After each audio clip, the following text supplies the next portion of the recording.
From Wish TV and the All Indiana Podcast Network, this is the News 8 Daily 8 Podcast, a Wish TV News 8 update.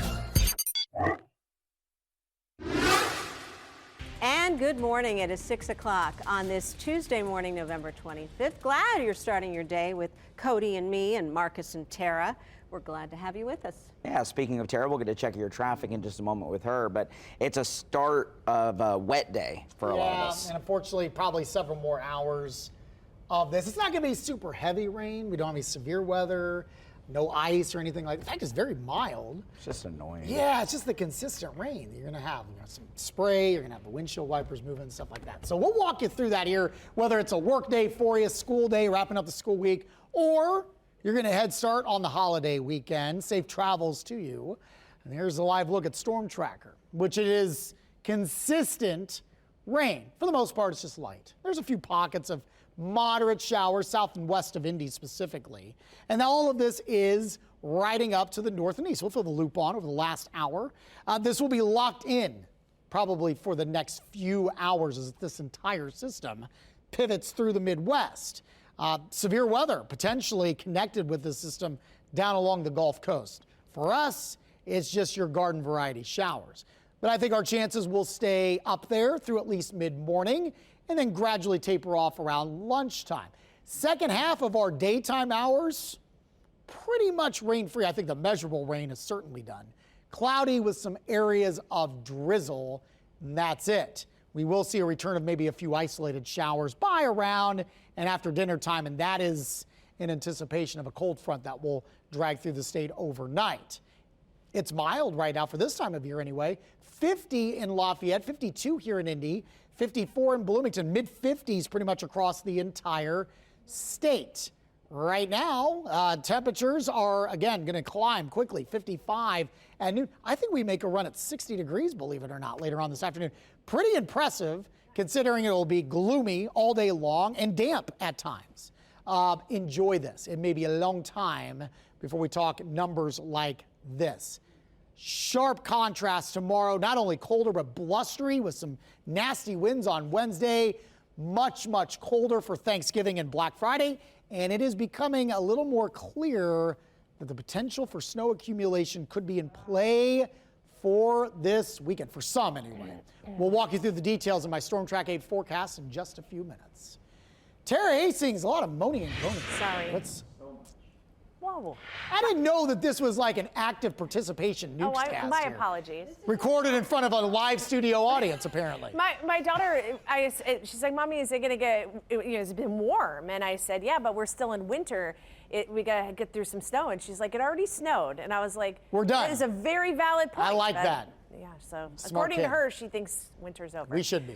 Hey, 65 northbound on the northwest side. We've got some issues. I saw a bunch of fire trucks and emergency vehicles heading northbound here. I don't have eyes on the crash, but here is the vantage point around 71st Street. We are a bit slow, so heads up there on the northwest side. Traffic watch map presented by Attorney Nathaniel Lee Costle and Feigley. So some slowdowns on the northwest side. Everything is okay in general along 465. We had an earlier crash on I-70 westbound, and then right around Raymond Street 65 northbound, you're tapping the brakes just a little bit, but overall not terrible. We're at 11 minutes on 31 Greenwood to 465. I-69 Martinsville to 465 at 26 minutes, and a 10-minute morning commute on 65 Greenwood to the south split. All right, Tara, thank you. 3 minutes past 6 o'clock now, and breaking news. One female is dead after a shooting on the south side. This happened just before midnight at a residence on Turtle Creek North Drive near US 31. Police say she died at the scene. IMPD has not yet confirmed how old she was. We have reached out to IMPD for more information. We'll give that to you, of course, as we get it. We can do that here on Wish TV and on wishtv.com. Happening today, the Indianapolis Rules and Public Policy Committee will hear a proposal that could give the city a designated outdoor refreshment area, also known as DORA. The measure would allow you to buy alcoholic drinks and walk around the Irvington neighborhood with those drinks. News 8's Kat Sandoval reports.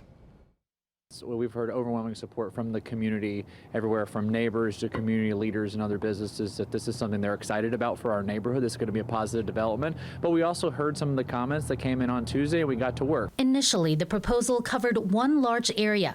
The new amendment Nielsen will pitch tomorrow is broken down into two smaller sections. Nielsen says it's to ensure that streets where you can drink are more focused next to bars instead of on residential areas. There are a few neighbors who were concerned about the number of residential properties, number of homes that were in the DORA, in the physical DORA of the original map. And again, we took that to heart. You know, it functionally is going to still allow the DORA to operate as it was intended to do. I think if you're familiar with this area, the new map and the old map, while they physically look different, they operationally are the same. Another change includes designated recyclable drink cups for participating bars in order to limit waste. Nielsen says bars will be responsible for providing these cups and trash cans. The DORA is really exciting. You know, it is allowing all of the businesses that choose to participate in it to make a little extra money, to be on the same playing field as other breweries and alcohol distributors that come into town. Bar owner Kerry Shea says it'll bring more revenue, not just for his bar, but for the surrounding businesses, as people can walk around and explore. At the moment, he says his bar is limited, especially when it comes to large events like the annual Irvington Halloween Street Festival, which brings in 40 to 80,000 people. The important thing to know about it is it changes very little. People can already walk around with open containers in the city. They just can't take them from a business. So what this allows is during events, when we have, you know, other breweries and other alcohol distributors come in town, they're allowed to sell that alcohol, and then people walk around those festivals. If people were to come into our business, they can't leave our business. Shea says DORA will be regulated, and bartenders can still deny unruly individuals alcohol if they had too much. I'm Kat Sandoval, Wish TV, wishtv.com. Again, that committee meeting is today. It is open to the public at 5 this evening. We will bring that to you, of course, tonight. It'll come to a full city county council vote December 1st. If that passes, the DORA will be in effect early 2026. 6:07, and a former Mooresville student is sentenced to 12 years in prison for planning a school shooting. Police say Trinity Shockley planned the shooting on Valentine's Day at Mooresville High School earlier this year. Shockley says she had been dealing with mental health issues, which led her to plan that attack. A judge sentenced Shockley to 5 years of probation. She was also fined $590. Shockley apologized in court and expressed remorse. Amazon plans to invest $15 billion and create 1,100 jobs in a new data center campus in northern Indiana. Amazon says the data center campus will support artificial intelligence and cloud computing. The tech giant says the investment will create high-skilled jobs like network specialists and engineering operations. Amazon says it's invested more than $31.3 billion in Indiana since 2010. Governor Braun called it a massive win, saying Amazon's historic investment shows that Indiana's business-friendly climate continues to attract world-class employers and drive growth in our state. The project will create more than 1,000 jobs while supporting thousands more across the region, further strengthening Indiana's position in energy dominance and economic leadership. 8 minutes past 6 o'clock, and the Thanksgiving travel period is underway, and it is expected to be a record-setting one. Amy Kiley reports on what travelers need to consider.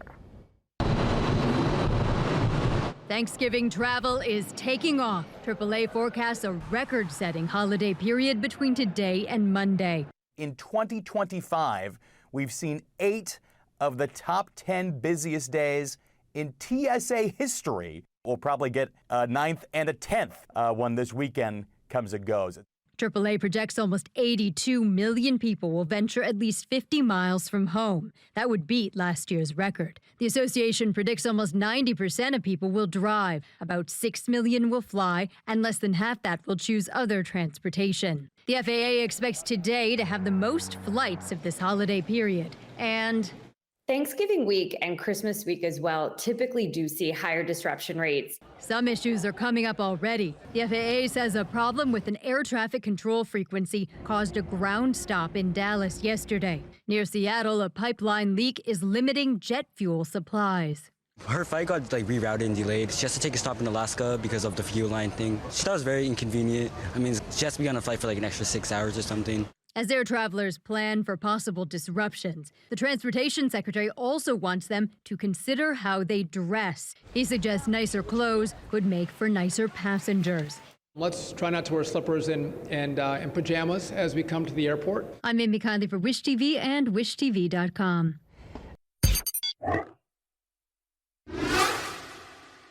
This is the News 8 Daily 8 podcast, a Wish TV News 8 update on demand. For even more, on demand and on the go. Connect with Wish TV on Facebook at WishTV.com and on the free Wish TV mobile app.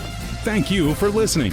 And be sure to like, subscribe, and follow this podcast for updates every weekday morning on the All Indiana Podcast Network and wherever you get your podcast.